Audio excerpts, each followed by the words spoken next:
ABC 10 News starts now with breaking news. A procession of more than a dozen motorcycle officers leading a coroner's van away from the site of a fiery wrong-way crash that killed 3 people, including a married couple, both detectives with the San Diego Police Department. Thank you for joining us this evening. I'm Kimberly Hunt. Steve Atkinson has the night off. Police say the car going the wrong way burst into flames during this crash. 3 bodies were found in the wreckage. This morning's crash happened just before 10:30 on Interstate 5 near State Route 905 in San Ysidro. That area is still closed off to traffic. We have a team of reporters covering all angles of this story. And we begin with ABC 10 News reporter Rena Nakano. She is joining us from where the crash happened. Rena, you spoke to a witness who saw the wrong-way driver on the freeway? Yeah, the witness told me that it actually took him a couple seconds to realize what was going on, that the car was coming straight at him as he rode his motorcycle on I-5. Luckily, he was able to swerve away in the nick of time. Unfortunately for those police officers, they were not. 2 San Diego police officers hit and killed in a fiery head-on collision in South San Diego. Tragic situation all around, losing a brother and sister. CHP investigators say at around 10:20 a.m. Friday, 911 dispatchers got a call about a wrong-way driver on I-5 southbound near Dairy Mart Road. Minutes later, first responders came to the crash site just north of the 905 freeway connector. San Diego firefighters used the jaws of life to try to save the 3 people involved, but everyone died on scene. CHP now confirming that the female driver of the Honda Civic was going the wrong way and hit a city-issued blue sedan. Inside that car were 2 married San Diego police officers. Officers that are on scene knew these officers. They dedicated their careers to service, and we all reflect on that, and it's just a tragic loss. Seconds before the deadly crash, Alex Quintana was riding his motorcycle on I-5 South near the U.S.-Mexico border when he saw the silver Honda coming straight at him. It was going about 100 miles an hour, and I was going in the same direction, the opposite direction, at around 80, 75 or 80. And by the time I realized that it was coming towards me is when I dodged to get out of the way. He looked through his rear view mirror and saw chaos. We were swerving, and it looked like a mess. I didn't know it was an accident. Quintana only found out hours later that the car he narrowly dodged slammed into another, killing 2 police officers. Now, this portion of the freeway was closed off for several hours, but as you can see, about 15 minutes ago, CHP officially opened up this section of the freeway. Reporting live at San Ysidro, I'm Rena Nakano, ABC 10 News. A tragic scene. Thank you, Rena. It is a somber day for the San Diego Police Department. ABC 10 News anchor Lindsay Pena is joining us outside police headquarters. And Lindsay, San Diego Mayor Todd Gloria issued a touching statement honoring the officers and asking for prayers for their families. Yeah, that's right, Kim. He issued that statement just about a couple hours ago. We're going to go ahead and show it to you now. Take a look. It reads in part, "In the coming days, we will learn more about these public servants who proudly don the badge to keep all of us safe, and we will honor them for their service. I ask San Diegans to keep the officers and their families in your prayers." Meanwhile, my colleague Jennifer Kastner is live at the crash site with details on the officers and video of the motorcade escorting their bodies from the scene. Jennifer.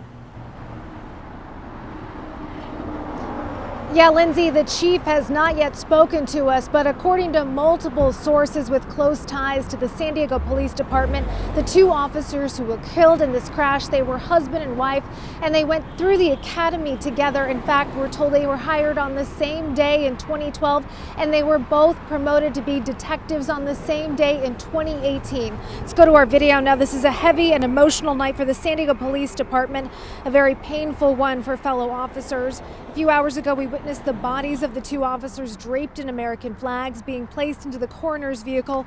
We watched as the police motorcade led the vehicle to the 5 North and away from the South Bay. We then saw that motorcade traveling on the 15 North, where it eventually arrived at the medical examiner's office. The department has not yet released details to the media about the couple. A spokesperson for the San Diego Police Department was not ready to share whether or not they were on or off duty or where they were driving to at the time of this horrible collision. We're told that the department is devastated and is grieving this tremendous loss. Listen. When we lose an officer, and unfortunately today we lost 2, it's a big blow to the entire law enforcement community.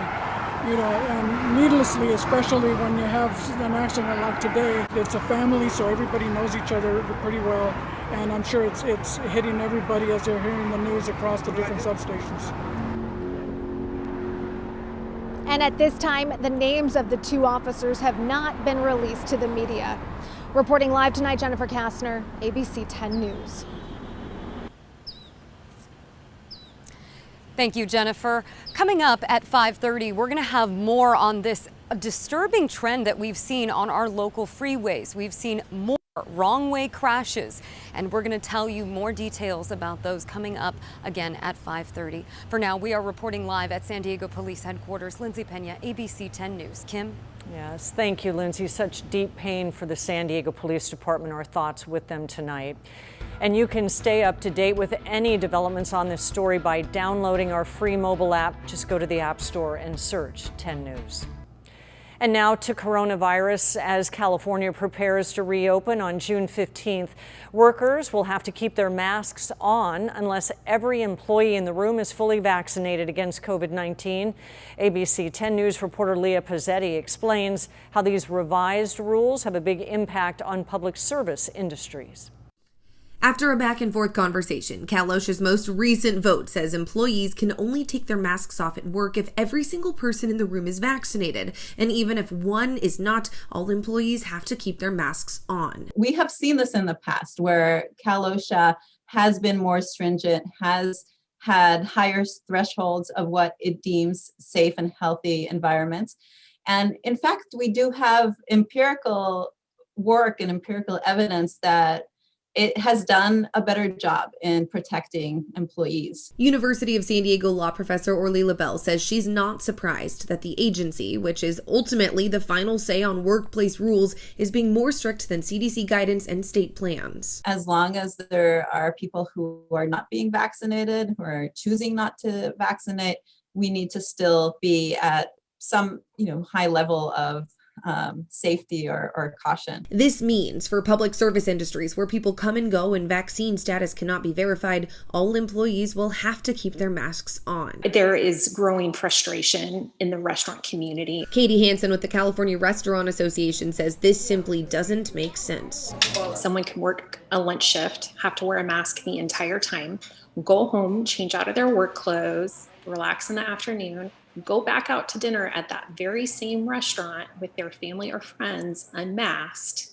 And I think it's incredibly frustrating. Plus, she worries about violating personal information rights of employees by requiring that info, saying the Restaurant Association hopes Cal OSHA will amend this vote and loosen the rules. Leah Pizzetti, ABC 10 News. And this ruling is not the final answer. Cal OSHA plans to continue conversations into this summer about the regulations for California workers, and there are expected to be updates. Here are the latest numbers on coronavirus in San Diego County. 126 new cases were reported today, bringing our total to 280,555. There were 2 more deaths, bringing that total to 3,763. A new report from the CDC emphasizes the need for teenagers to get the COVID-19 vaccine. The agency found in the month before the Pfizer vaccine was approved for children 12 and up, there was a significant number of teens who were hospitalized. Health experts are urging parents to talk to their teenagers about taking precautions as they wait to get their shot. Until teens are fully vaccinated, they should continue to wear masks and take precautions when around others who are not vaccinated. The CDC says in terms of total Americans hospitalized with COVID-19, the percentage of children being treated is at the highest proportion since the start of the pandemic. And today, 15 people in California each won $50,000 as part of the state's Vax for the Win program. 3 of those winners were from San Diego County. As ABC 10 News reporter Mimi Alcala explains, the hope is the program will motivate more people to get vaccinated for COVID-19. Each one of these balls represents $50,000 check that individuals receive when they get their second shot. There's always stipulation. We want people to follow through. 15 Californians out of 21 million will be awarded a total of $750,000, part of the state's new Vax for the Win program. And among the lucky winners picked Friday are 3 San Diegans. San Diego. All right. Once fully vaccinated, they'll get the money. The winners' names are kept confidential unless they want them out publicly. And over the next 4 days, they'll be notified that they've won $50,000 each. The California Department of Public Health will reach out by phone calls, texts, emails, or through any other contact information associated with their vaccination record in the state's registry. If someone under the age of 18 wins, the cash is then put into a savings account for them until they turn 18. Dr. William Singh, who's part of the California Medical Association Board of Trustees and the vaccine lead at Kaiser Permanente here in San Diego, says with fewer people getting vaccinated, the main goal right now is to answer questions from those still hesitant. But the incentives don't hurt. I love the idea, just anything to get people vaccinated. And again, all your physicians are there ready to answer any questions or misconceptions. We are here for you. The next drawing is scheduled for June 11th. Then on June 15th, when California fully reopens, 10 winners will win $1.5 million each. And again, if you are vaccinated, you're automatically entered to win. Reporting in San Marcos, Mimi Alcala, ABC 10 News. We do have a poll out asking unvaccinated Californians whether the cash incentives would entice them to get the vaccine. We'll have those results for you tonight on ABC 10 News at 11 o'clock. Job creation was up in May, but it ultimately fell below expectations. The U.S. Department of Labor reports 559,000 jobs were added last month. Experts estimated that we would see at least 671,000 new jobs. The hospitality sector added the most positions, with public and private education following close behind. Other sectors, such as construction and retail, lost jobs. The man accused of the Chabad of Poway shooting has entered a plea agreement with his federal case. Details of John Ernest's plea deal have not been released yet. The 21-year-old is facing both federal and state charges for killing Lori Kay and wounding 3 others. Prosecutors say the plea agreement has been sent to the appropriate decision makers, who will either accept it or reject it. His state case is set for October.